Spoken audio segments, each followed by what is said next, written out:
1 Samuel 17 narra esse momento entre Davi e Golias.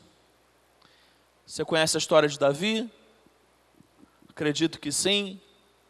Davi era aquele que era o menor da sua casa, que era o mais simples, que era o mais humilde. Você sabe que quando Samuel vai até a casa de seu pai para ungir o novo rei de Israel, a mando de Deus, quando Samuel chega lá, a primeira pessoa que Samuel vê foi Eliabe, irmão mais velho de Davi, filho mais velho de Jessé. E Samuel pensa logo naquele momento, não, esse vai ser o novo rei de Israel. E aí Deus ministra ao coração de Samuel, olha, não se atente às aparências. Não se impressione com o exterior, porque Deus não vê como vê o homem. Porque o homem vê aquilo que está no exterior, mas o Senhor olha aquilo que está no coração. Vamos desligar um pouquinho do computador? Na boa, vamos desligar, nem precisa passar. Porque Deus não vê como vê o homem. O homem olha o que está no exterior e Deus olha o coração. E aí foram passando todos aqueles filhos de Jessé diante de Samuel e acabaram os filhos. E Samuel mas o Senhor não confirmou nenhum desses.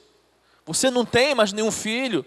Ele fala, eu tenho um, mas não vai ser esse. Esse está lá no campo, ele está lá cuidando das ovelhas, ele é pequeno, ele é limitado demais, ele é frágil demais. E aí quando Samuel exige que Davi esteja ali, que participe daquele jantar, que participe daquele momento, o Senhor ministra ao coração de Samuel que era aquele que deveria ser ungido, que era Davi que deveria ser ungido. E aí, queridos, o capítulo 17, quero que você preste atenção nisso, o capítulo 17 de 1 Samuel, eu não vou ler porque é muito grande, ele é o momento pós essa unção. Davi já havia sido ungido por Samuel, e Jessé manda Davi ir até o campo de batalha.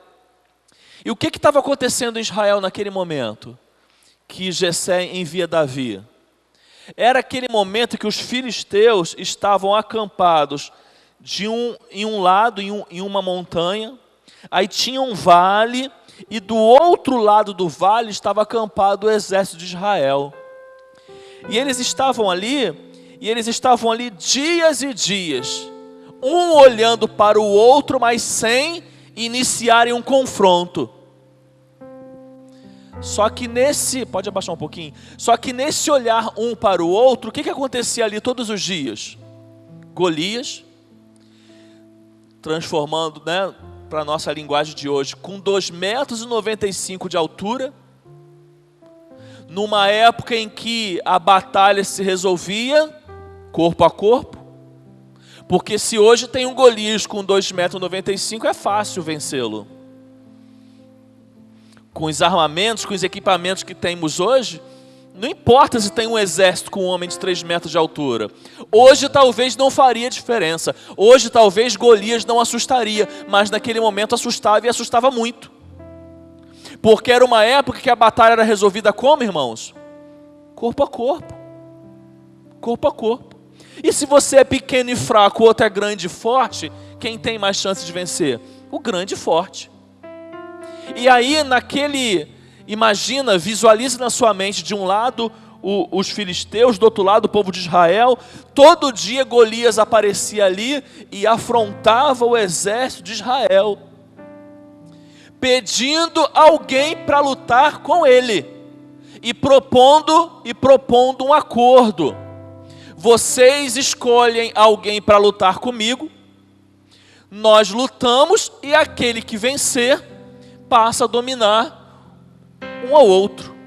Se vocês vencerem, nós seremos escravos de vocês. Se nós vencermos, vocês serão nossos escravos. E dia após dia, irmãos, a Bíblia diz que chegou a passar 40 dias. Golias aparecia, afrontava o povo, e o povo ficava com medo. O exército de Israel ficava com medo. Aí, dentro desse cenário, Jessé pede para Davi ir até o campo de batalha, pode abaixar mais um pouquinho, receber notícia dos seus irmãos e levar comida para eles. E Davi vai. Quando Davi chega naquele lugar, ele ouve um desses momentos que Golias afronta o povo de Israel. E ele já meio que se inquieta com isso. Quem esse camarada pensa que é?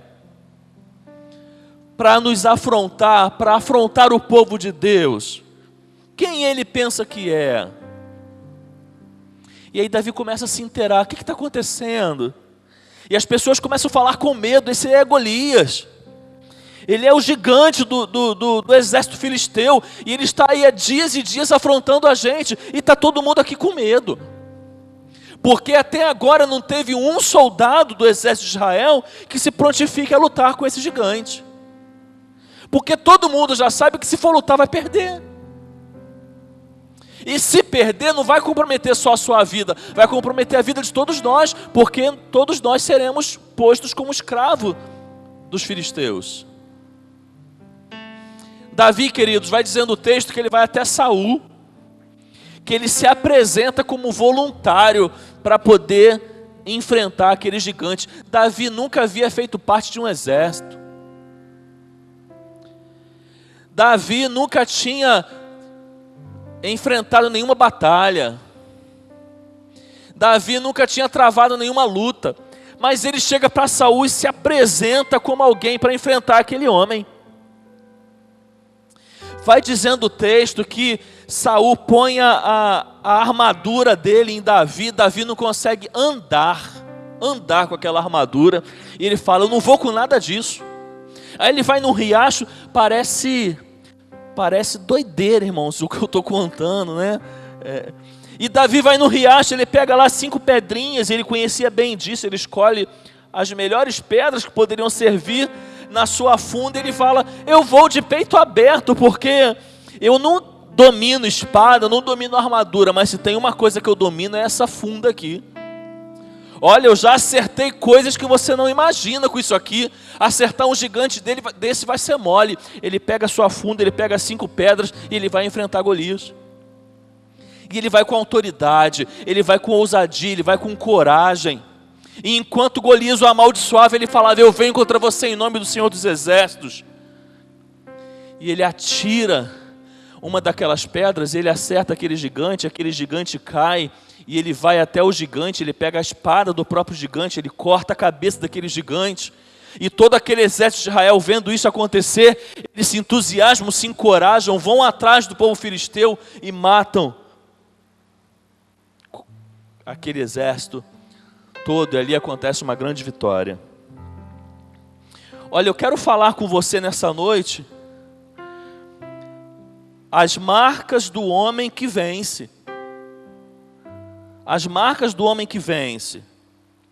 Agora é interessante, irmãos, a gente perceber que nesse relato que eu fiz para vocês de 1 Samuel 17, quem vence não é o que se esperava.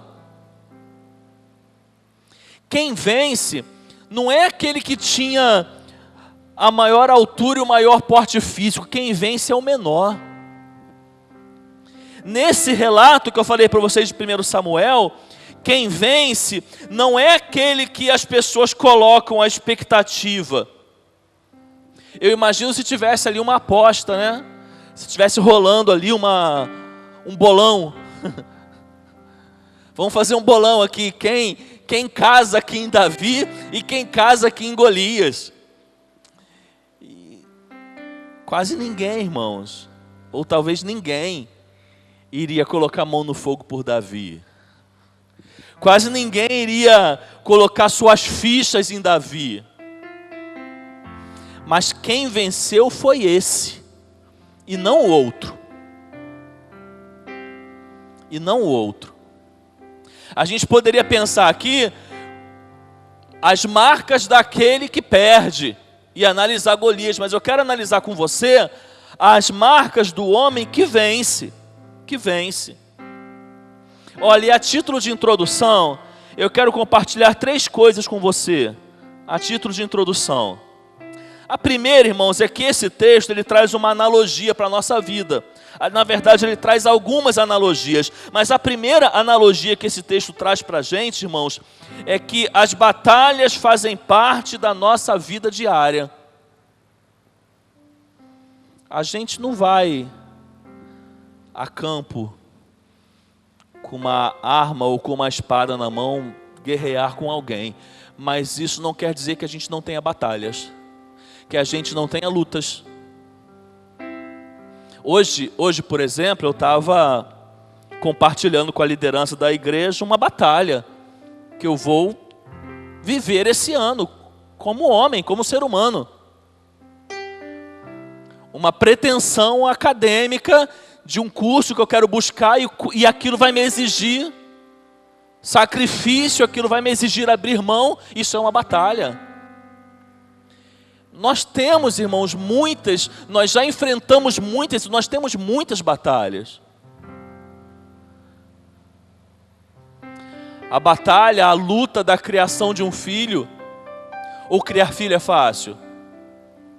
Você que já criou, você que já tem os seus adultos, você que tem um filho ou uma filha pequena e você se vê diante da responsabilidade de ser o provedor, de ser aquele que vai sustentar e guiar aquela pessoa. É fácil? É batalha ou não é? Você conduzir um filho desde o nascimento até a fase adulta, você levar o filho a uma carreira profissional, você levar uma filha a uma igreja para que ela inicie uma vida conjugal. Irmãos, criar um filho é fácil? Criar um filho é luta ou não? É batalha ou não? O casamento, ainda que ele seja bênção para nós, e nós temos certeza que é uma batalha. É uma batalha. Primeiro porque 2 pessoas diferentes, morando debaixo do mesmo teto, precisando ser uma, e viver em unidade é difícil. Com tudo aquilo que a sociedade ataca a família, com as artimanhas do diabo, o casamento é uma batalha. O desemprego que você talvez já encarou em algum momento da vida ou está encarando, é ou não uma batalha? A própria batalha, irmãos, a própria luta do prover, do ser o provedor, de não deixar faltar nada na casa, de no meio da crise ter que se virar, ter que inovar, ter que buscar alternativas para que você possa dar o melhor para a sua família. A batalha que você enfrenta do seu emprego, a batalha que você enfrenta na sua carreira profissional. Irmãos, a vida, ela é para nós homens uma grande batalha, onde todo dia a gente trava uma batalha. E tem muitos homens, irmãos, que usando o ditado popular, todos os dias tem que vender o almoço para poder garantir a janta, trazendo aqui um ditado bem popular, porque o dia a dia é difícil. O dia a dia é difícil. Davi se viu diante de uma batalha, mas nós também nos vemos diante de muitas batalhas durante a nossa vida. E, ainda em título de introdução, irmãos, nessas batalhas, nós enfrentamos gigantes. Uma outra analogia. Não são homens de 3 metros de altura que nos afrontam, que nos assustam, mas nós temos os nossos gigantes. O que é o gigante para a gente, irmãos? O que é o gigante na sua vida? Para pensar um pouquinho. Quais são os nossos gigantes? Você consegue definir quais são os seus gigantes? Então vai uma definição aqui para você. Irmãos, os nossos gigantes é tudo aquilo que é maior que a gente. Golias era muito maior que Davi. Esse era o gigante de Davi. Os nossos gigantes é aquilo que são maiores que nós. O que é maior que você? E que você tem que enfrentar? O que é grande? E que você se depara diante disso e se vê pequeno, mas que você tem que enfrentar? Esses são os nossos gigantes. Em terceiro lugar, como introdução, todos nós desejamos sair das nossas batalhas vitoriosos. Vitoriosos. Ou alguém aqui diria que tem prazer na derrota. Irmãos, a gente não gosta de perder nem para o ímpar. Você, desde criança, você vai jogar um futebol de botão, você não quer perder. Você vai jogar um golzinho lá no bairro, você não quer perder. A gente não gosta de perder nem para o ímpar. Por quê? Porque ninguém quer enfrentar as batalhas da vida e sair delas como um perdedor. A gente carrega heranças, já preguei um dia desses sobre heranças aqui na igreja. Heranças que muitas pessoas nos deixam, que muitas pessoas nos apresentam. Quem quer ser visto para alguém que influenciou na sua vida como um derrotado? Qual de nós quer ser visto diante da esposa como um derrotado? Qual de nós quer ser visto diante de um filho como derrotado? Qual de nós quer ser visto diante da sociedade como derrotado? Ninguém. Então a gente tem batalhas, nessas batalhas nós enfrentamos gigantes, e nós desejamos sair dessas batalhas vitoriosos. Só que eu quero, irmãos, nessa nossa reflexão, pegar esse personagem Davi dentro desse episódio que ele enfrenta o Golias, e listar, olha, cinco marcas do homem que vence, para que eu e você tentamos colocar em prática na nossa vida essas marcas. Meu irmão, a primeira marca do homem que vence é que o homem que vence é aquele que se deixa levar pelo otimismo e não pelo pessimismo. Você pode falar junto comigo, mesmo que você não esteja vendo ali? O homem que vence é aquele que se deixa levar pelo otimismo e não pelo pessimismo. Vamos falar de novo? O homem que vence é aquele que se deixa levar pelo otimismo e não pelo pessimismo. Por que eu estou dizendo isso? Porque Davi sai da casa de seu pai e vai até o local de batalha para encontrar seus irmãos e levar alimento e receber notícia deles. E quando ele pisa naquele lugar, o que Davi começa a ouvir? Relatos de medo, vergonha, desonra e pessimismo. Você sabe quem é esse que está afrontando o povo de Israel? Discursos que exaltavam Golias. Ele é Golias. Olha, ele é o gigante do povo filisteu. Olha, como que alguém vai vencê-lo? Como que um de nós vai enfrentá-lo? Olha, a gente está sem saída, a gente está perdido. Irmãos, desde o momento que Davi põe o pé naquele lugar, o que ele mais escuta são relatos de pessoas pessimistas. Se eu falei otimista aqui, você desconsidera. Relatos pessimistas, irmãos, pessimistas.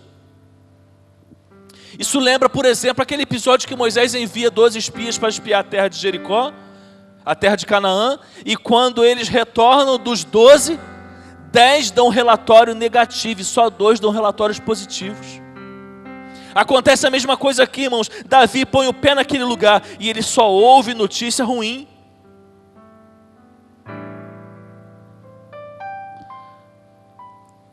Presta atenção. A gente tem uma facilidade muito grande de se deixar levar pelo discurso pessimista. Eu lembro que quando eu tinha 18 anos, eu comecei a trabalhar com 15 anos de idade. 15 anos de idade eu comecei a trabalhar numa banca de jornal. Com 16, 17 anos eu estava trabalhando de office boy, no escritório de contabilidade.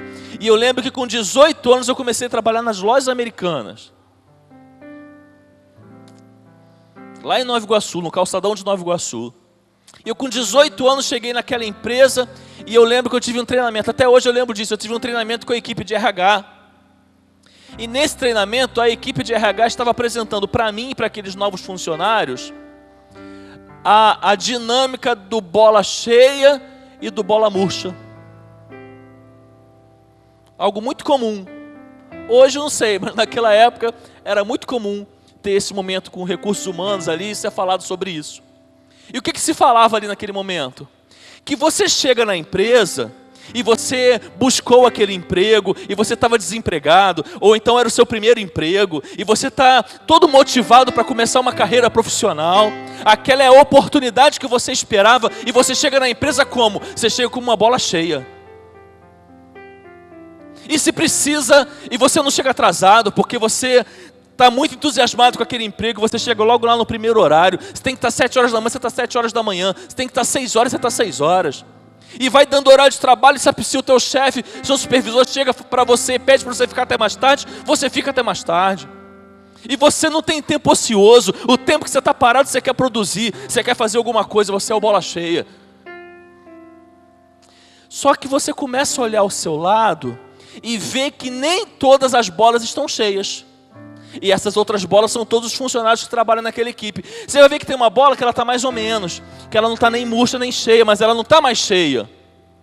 Se antes ela chegava no horário certo, hoje ela já atrasa um pouquinho. Se hoje alguém pede para ela ficar até mais tarde, ela não fica. Mas você começa a perceber também que no meio das bolas tem bola murcha.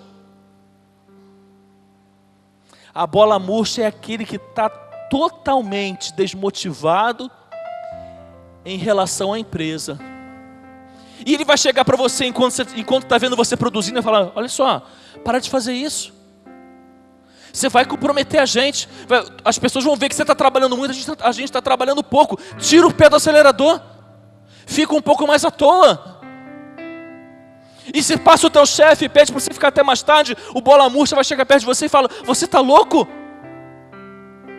Nem pagar hora extra a empresa não está pagando, ela vai querer no máximo descontar isso de horas para você, e sabe-se lá quando isso vai ser descontado. Deixa de ser bobo, deixa de ser otário, não fica até mais tarde não.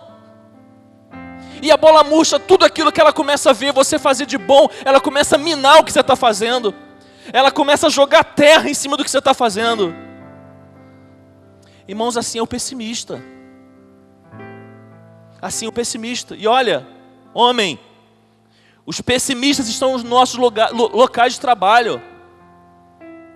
Eles estão na nossa empresa. Eles estão na companhia que nós trabalhamos. Os pessimistas, irmãos, estão dando relatos sobre o seu casamento. Aí você chega para alguém, você não tem sabedoria e não escolhe bem quem você vai compartilhar sobre a sua vida, e você chega para alguém para falar do seu casamento. E às vezes seu casamento está numa crise. E o pessimista vai falar para você: meu amigo, sai fora. Você é louco de sustentar isso. Eu no seu lugar já tinha pulado fora há muito tempo. Olha, desiste, você está sendo trouxa, você está sendo otário, sai fora. E quando você muitas vezes procura alguém para falar sobre alguma coisa que está acontecendo com seus filhos, você também pode ouvir o pessimista. E o pessimista vai falar para você: olha só, filho nenhum vale o nosso esforço não. Não se mata de trabalhar por um filho que não reconhece, que não valoriza o que você faz. São os relatos pessimistas. E os relatos pessimistas vão também cercar sobre a sua vida espiritual. E vão falar: como que você perde tanto tempo naquela igreja? Como que você tem coragem de perder as principais coisas da vida por causa da igreja? Davi chegou naquele lugar e ele só ouviu relatos pessimistas. Olha, assim acontece comigo e com você.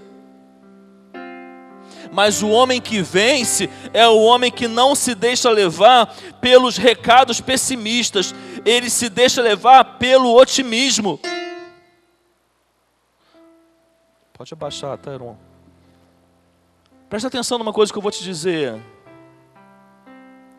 Aqueles que nunca venceram na vida sempre vão tentar te convencer a não lutar. Entendeu o que a frase está dizendo? Aqueles que nunca venceram na vida sempre vão tentar te convencer a não lutar. Por quê? Porque ele não tem experiência de vitória. Ele nunca venceu. Por que ele vai te influenciar a lutar? Ele vai olhar para a sua luta e vai achar que a tua luta é inútil. Ele vai olhar para a sua luta e vai achar que a sua luta é em vão. Ele vai falar, não luta por isso não. Mas Davi tem a marca de um homem que vence. E a marca do homem que vence é não se levar pelo pessimismo, mas pelo otimismo. Segundo lugar, segunda marca, o homem que vence é aquele que sabe lidar com as críticas. Vamos falar juntos? O homem que vence é aquele que sabe lidar com as críticas. Davi tinha ido àquele campo de batalha para encontrar com quem, irmãos? Com seus irmãos. Chegando lá, ele se encontra com Eliabe, seu irmão mais velho.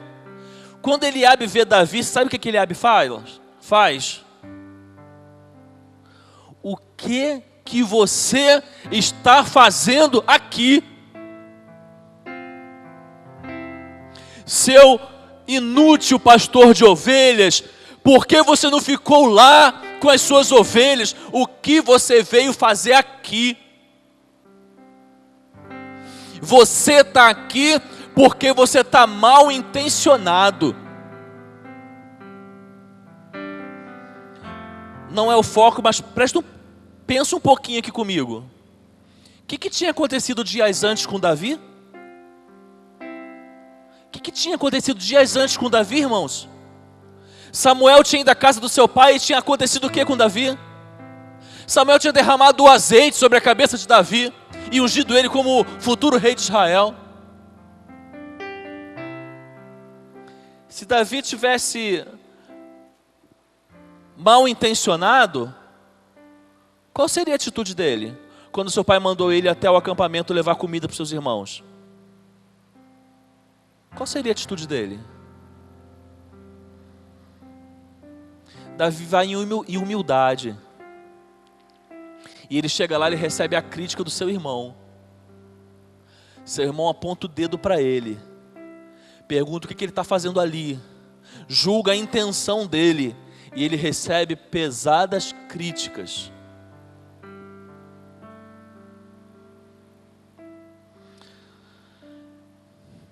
Meu irmão, meu amigo, é muito comum a gente receber críticas.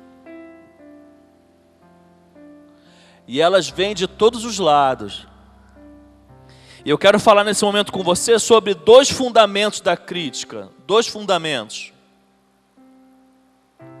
O primeiro fundamento é quando você sabe que aquela crítica é para o seu bem.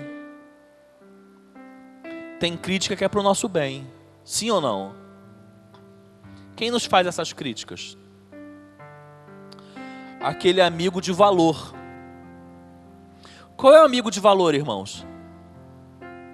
Qual é o amigo de valor?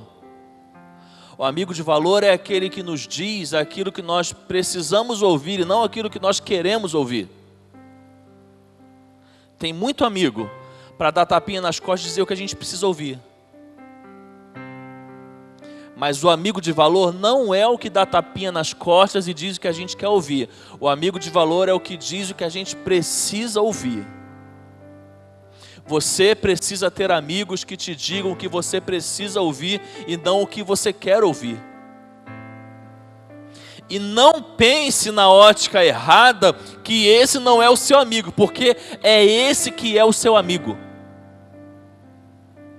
Euron, está alto. Porque esse é o seu amigo.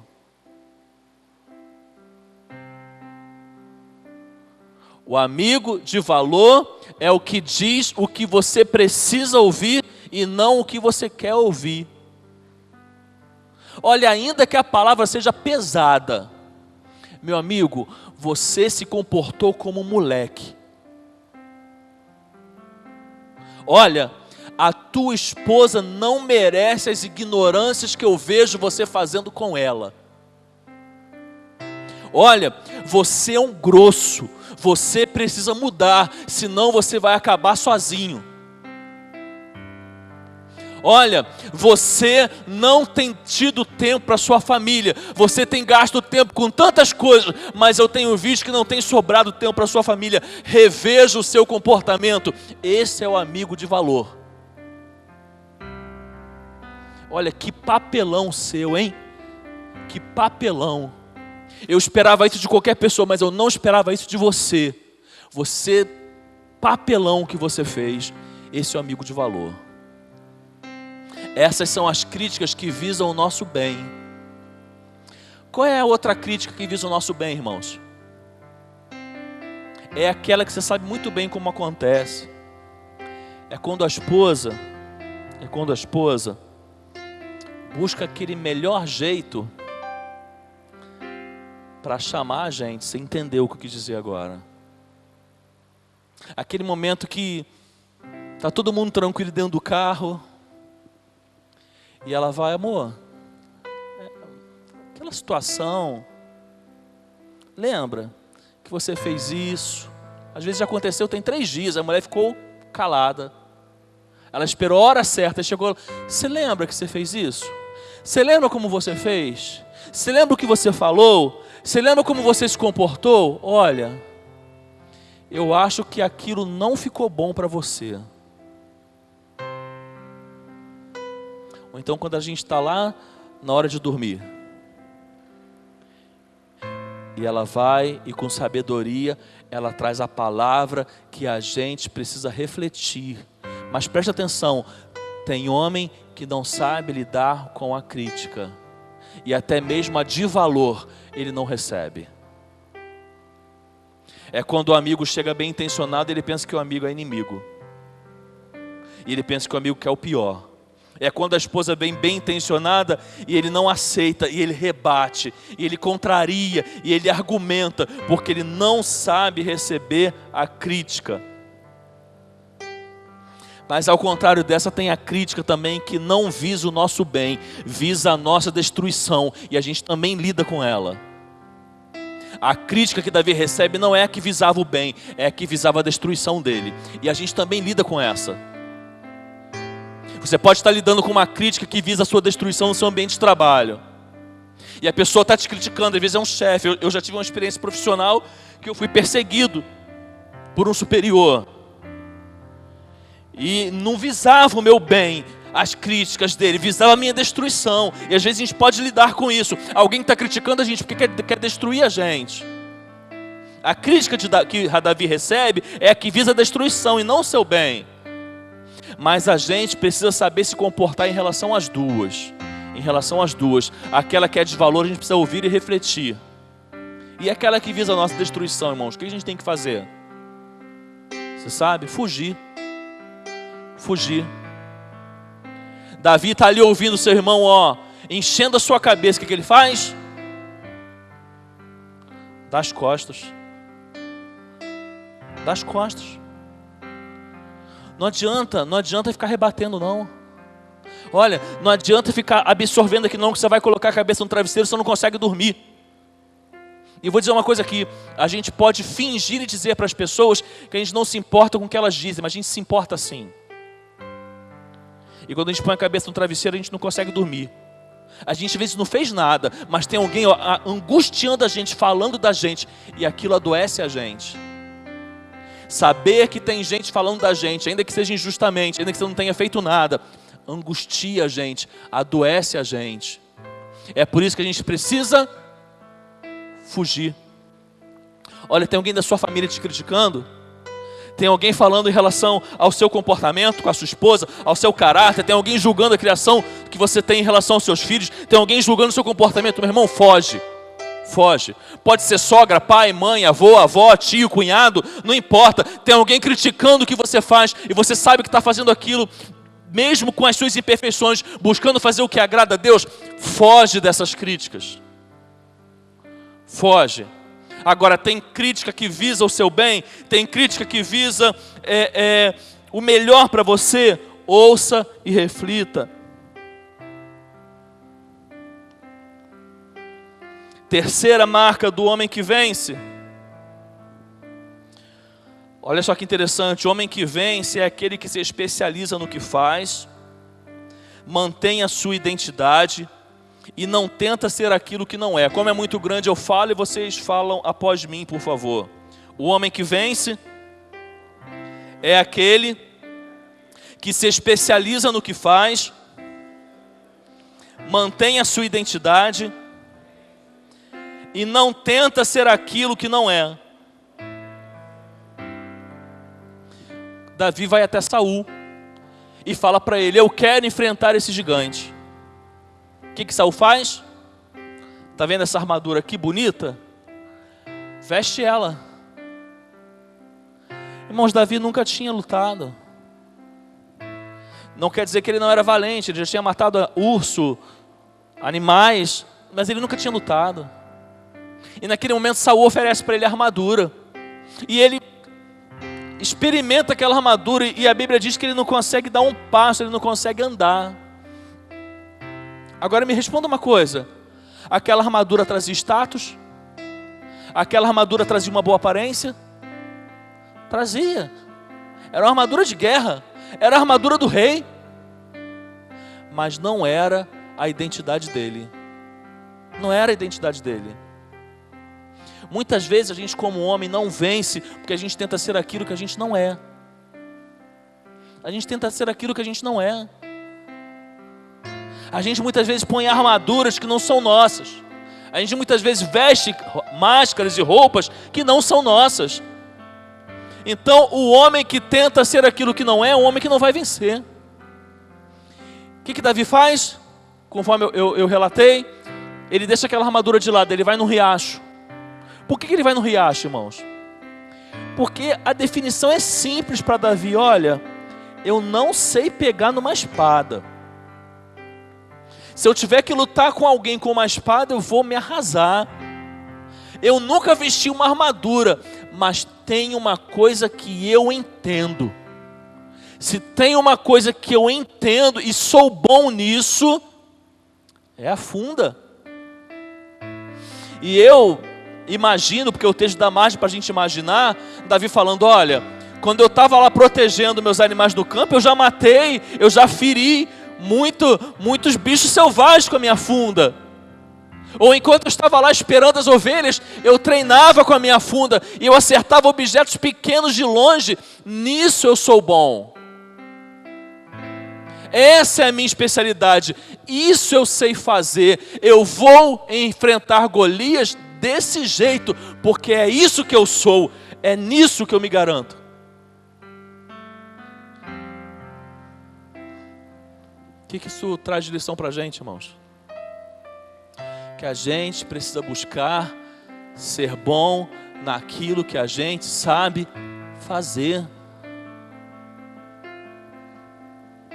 Às vezes você está numa empresa, você está querendo um cargo de direção, mas o cargo de direção não é algo que você sabe fazer, não é a sua armadura. E às vezes você fica insatisfeito porque você é um gerente pequeno e você quer ser um diretor, mas a sua armadura para aquele momento é a de gerente, e você quer colocar uma armadura que não vai caber para você naquele momento. Meu irmão, você pode ser um pedreiro, você pode ser um carpinteiro, você pode ser um jardineiro. Meu irmão, seja bom naquilo que você faz. Seja bom. Olha, eu ouvi algumas frases há muito tempo atrás na minha vida, e uma que eu não me esqueço. Ela dizia assim: olha, independente do local que você trabalhe, antes de você trabalhar para alguém, você trabalha para você. Você pode ser funcionário de uma empresa, fichado numa empresa. Essa empresa pode ter um dono, ela pode ser privada, ela pode ter alguém que manda ali. Antes de você trabalhar para ele, você trabalha para você. A principal vitrine que você faz é para você.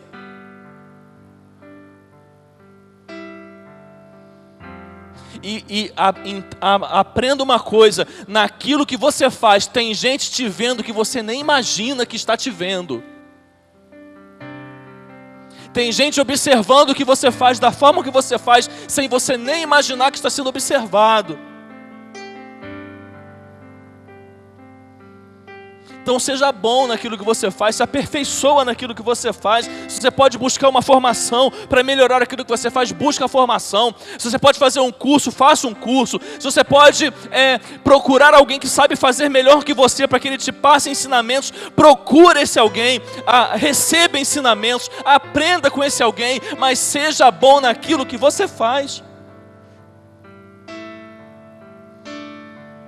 Porque o homem que não é bom naquilo que faz, o homem que não se especializa naquilo que sabe fazer, não é um homem que vence. Percebe que a gente repara e destaca um profissional pelas pequenas coisas? Pelas pequenas diferenças? Já reparou isso? Olha um pedreiro que faz um embolso porco e olha o que faz um embolso limpinho. Quem vai te chamar a atenção positivamente? Irmãos, eu já vi, entrando na área de pedreiro, não sei se tem algum pedreiro aqui, eu já vi embolso, irmãos, que o acabamento era um desastre. Pega alguém que pinta, pega um pintor e vai ver os cantinhos da parede. Quando você põe uma sanca de gesso lá no teto, vai ver quando ele vai pintar lá, se ele vai manchar a sanca ou não. E você vai ver quem é pintor e quem é pintor.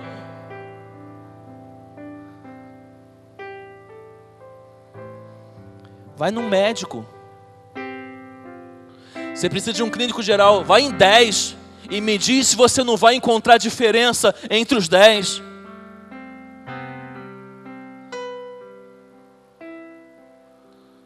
Aí, irmãos, tem homem que pensa que vai vencer na vida, desculpa a expressão, fazendo mal e porcamente aquilo que faz.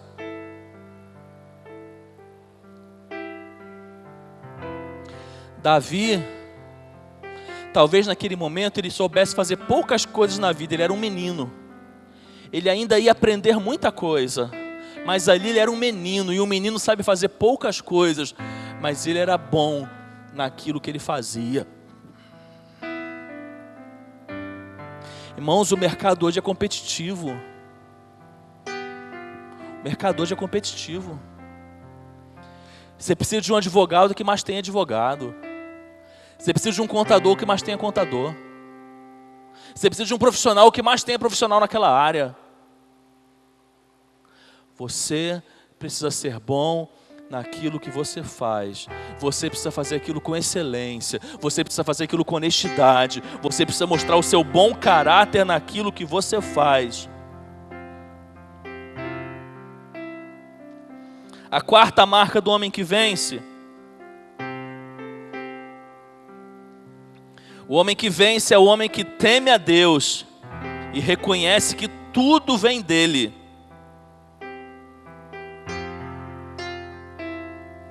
Davi era bom na funda, tanto era bom que ele acerta a testa do gigante. Mas quando ele vai para o gigante, o que é que ele fala?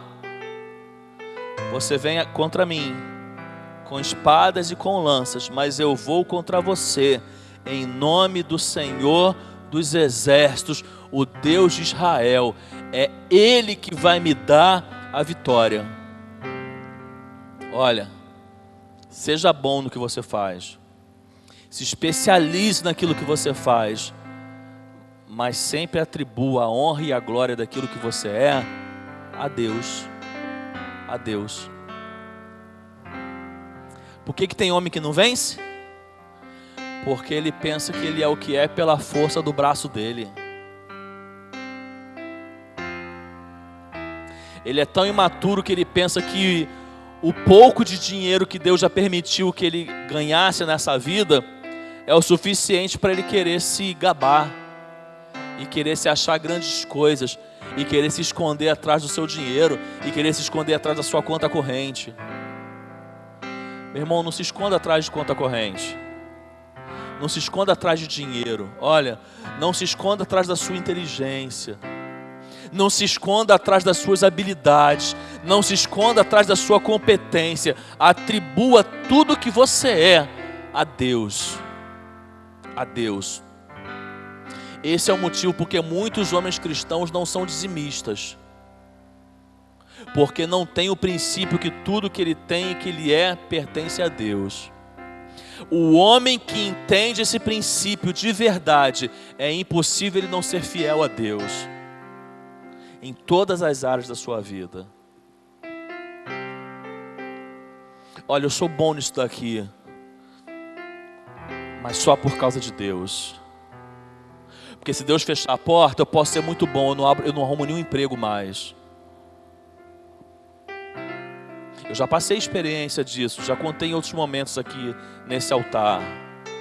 O meu momento de chamada ministerial foi um momento de fechamento de portas de emprego, onde eu tinha experiência, onde eu tinha habilidade e onde eu me achava muito capaz de me recolocar. Mas Deus fechou todas as portas. E Ele falou, por nenhuma dessas portas você vai entrar. Não adianta você bater. E eu batia, e eu tinha experiência, e eu tinha competência, e eu tinha quem indicasse, mas eu não entrava. Porque se Deus fechar a porta da nossa vida, não importa a sua competência, não importa a sua formação, não importa a sua habilidade, você não abre. Porque a porta que Deus fecha, ninguém abre. Então não é por você, é por Deus. É por Deus. Os seus clientes, quem te concede é Deus. Aquele telefone que te liga para te chamar para um trabalho, quem providencia isso é o Senhor. Você está em casa dormindo, não sabendo o que vai acontecer. Deus já está movendo na sua vida para que naquele dia alguém te procure, alguém te ofereça um trabalho, alguém te ofereça uma proposta profissional, porque tudo vem de Deus. Você precisa de algo para poder prover a necessidade da sua família. É Deus que te dá o sustento, é Deus que te dá o escape, é Deus que te dá aquilo que você necessita. Amém, irmãos? Quinta marca do homem que vence. Quinta e última. O homem que vence é aquele que influencia outros a vencerem também. Vamos falar juntos? Esse é pequenininho. O homem que vence é aquele que influencia outros a vencerem também. O que estava acontecendo naquele campo de batalha, irmãos? De um lado do vale, o exército filisteu. Do outro lado do vale, o exército de Israel. Quantos dias se passaram e nada acontecia? 40. Quantos dias se passaram e ninguém decidia lutar? 40. Quantos dias se passaram e ninguém decidia atacar ninguém? 40. Davi chega lá e fala, quem é esse pobre coitado aí incircunciso para poder afrontar o povo de Israel? Eu vou lutar contra ele. Ele vai lá e derruba aquele gigante e corta a cabeça dele. Quando ele corta a cabeça dele, o que acontece, irmãos? Um alvoroço. Todo mundo quer lutar. Não é interessante? Todo mundo ganhou força. Todo mundo, é agora que a gente vence. Foi atrás do exército filisteu e matou todo mundo. Por quê? Porque houve quem puxasse a corda, porque houve quem influenciasse, porque houve quem jogasse o palito de fósforo na fogueira e a fogueira incendiou. O homem que vence é aquele que influencia outros a vencerem também. E o que cai sobre nós nessa responsabilidade, irmãos? A nossa casa. A nossa casa. Não é uma regra, porque Deus pode mudar a vida de todo mundo, mas seus filhos têm grandes chances de reproduzir na vida aquilo que você é, ou parte daquilo que você é. Se você mostra para o seu filho que você é trabalhador, teu filho tem grandes chances de ser trabalhador. Ele pode ser até preguiçoso também, pode acontecer, mas ele tem grandes chances de ser trabalhador. Se você ensina seu filho a amar a Deus, seu filho tem grandes chances de ser alguém que ame a Deus. Por quê? Porque veio de você. Porque a influência veio de você. Nós influenciamos a próxima geração. Assim como fomos influenciados pela geração passada. Você tem defeitos que vêm dos seus pais. Como você tem virtudes que vêm dos seus pais. A pergunta é, o que você está reproduzindo no seu filho? Nos seus filhos? Você está influenciando mais positivamente ou mais negativamente? Eu quero terminar esse momento fazendo algo que muitos de nós talvez não temos feito ou não temos a prática de fazer. A Bíblia fala muito sobre o papel do homem. Mas o homem tem duas funções que a Bíblia é muito clara. É a função do sacerdote e a função do profeta. Grave isso, você é sacerdote e você é profeta. Por que sacerdote, irmãos? O que o sacerdote fazia no Antigo Testamento? O sacerdote era aquele que fazia o intermédio entre o povo e Deus. O homem é sacerdote da casa porque é papel dele fazer o que na sua casa? O intermédio entre a sua família e Deus. É papel do homem levar os pedidos da sua família e apresentar a Deus. É papel do homem. Cai na conta do homem. Orar pela família e apresentar os pedidos da família a Deus cai na conta do homem. Não adianta cobrar isso à mulher, não. Por que ele é profeta? O que o profeta faz, irmãos? Ele faz o caminho oposto do sacerdote, sim ou não?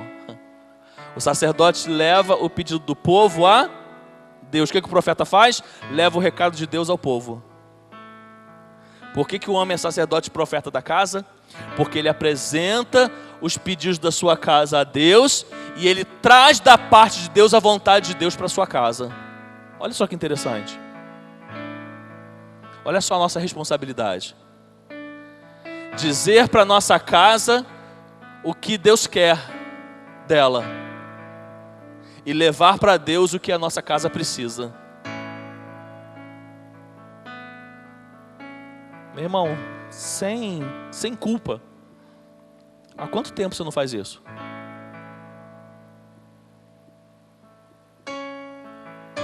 Meu irmão, sem culpa. Há quanto tempo você não ora pela sua esposa? Há quanto tempo você não ora pelos seus filhos? Meu irmão, sem culpa. Há quanto tempo você não abre a Bíblia dentro da sua casa? Ou mesmo se você não abre a Bíblia, você traga uma palavra de ordem da parte de Deus para a sua casa.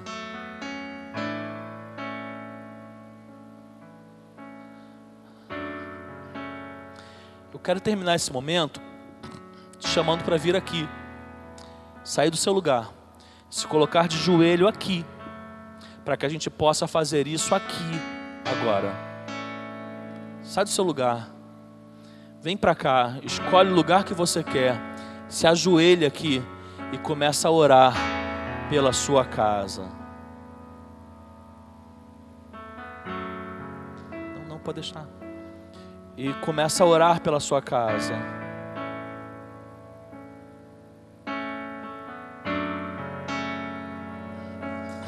Escolhe um lugar.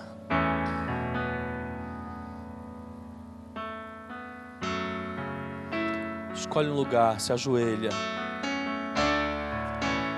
E esse momento é um momento seu, entre você e Deus.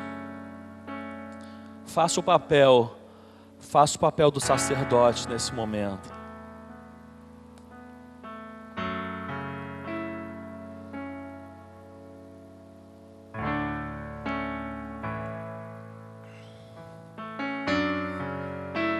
Coloca seus filhos no altar do Senhor.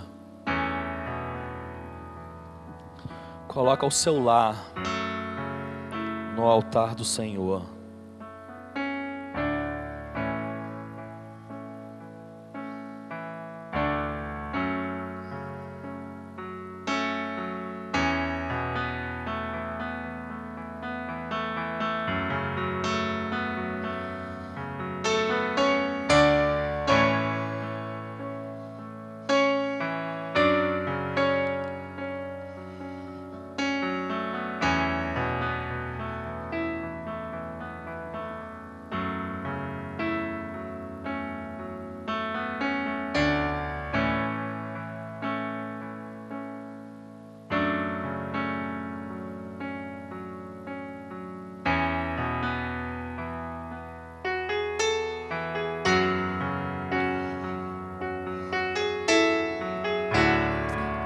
Deus, a gente vem nesse momento se apresentar diante do Senhor, sem covardia, sem omissão. A gente vem com coragem agora se apresentar diante do Senhor, Deus. E nós nos apresentamos aqui como sacerdotes do nosso lar. Deus, cai sobre nós, Senhor, através da Tua palavra, a responsabilidade de sermos os intercessores da nossa casa, de apresentarmos os pedidos da nossa casa ao Senhor. E nesse momento eu te peço, Deus, sonde cada coração aqui nessa noite.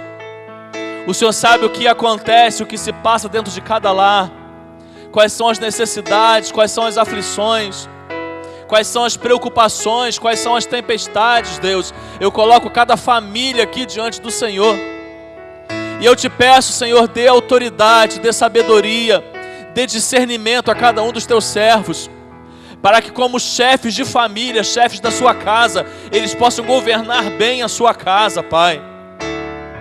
E conforme a Tua palavra nos ensina, que possamos amar nossas esposas assim como o Senhor ama a sua igreja e entregou a sua vida por ela, que possamos fazer tudo pela nossa casa, pelo nosso lar. Mas nesse momento também, Pai, nós queremos cumprir na vida da nossa família o papel do profeta. E nós queremos ser boca do Senhor na nossa casa. Nós queremos ser os anunciadores do Teu Evangelho na nossa casa. A gente quer ser aquele que venha trazer a palavra de paz, as palavras de esperança, as palavras de boas novas no nosso lar. Deus, aonde há desesperança, que a gente chegue com a palavra de esperança. Aonde há enfraquecimento, que a gente chegue com a palavra de fé, de fortalecimento, de reestruturação, de restauração. Deus, que a gente seja a boca do Senhor, a começar na nossa casa. Que aquilo que nós somos na igreja e na sociedade seja o reflexo daquilo que primeiramente nós somos no nosso lar. Para isso, Deus, tenha misericórdia de nós. Abençoe a vida dos Teus servos. Abençoe aqui os Teus filhos que estão nesse momento de joelhos diante do Senhor. Deus, eu te peço uma bênção especial por esse ministério, pelos homens desta igreja. A gente inicia hoje uma caminhada para esse ano. E eu te peço, Deus, abençoe os homens desta igreja, abençoe as famílias desta igreja, que nesta igreja, Pai, não venha ter homens que não assumam o seu papel, Senhor, o seu papel bíblico na sua casa, para que a nossa igreja possa crescer, Senhor, em qualidade, para que as nossas famílias possam crescer em qualidade. Deus, nos ensine e nos ajude a sermos homens como o Senhor deseja que sejamos, que a Tua graça, a Tua misericórdia, o Teu favor, o Teu perdão estejam derramados sobre nós. Para a honra e glória do Teu nome, nós oramos no nome de Jesus. Amém, amém e amém. Fique de pé, volte para o seu lugar. Nós vamos encerrar esse momento cantando e adorando ao Senhor aqui. Que essa palavra, o Espírito Santo de Deus complete no seu coração. Deus abençoe em nome de Jesus.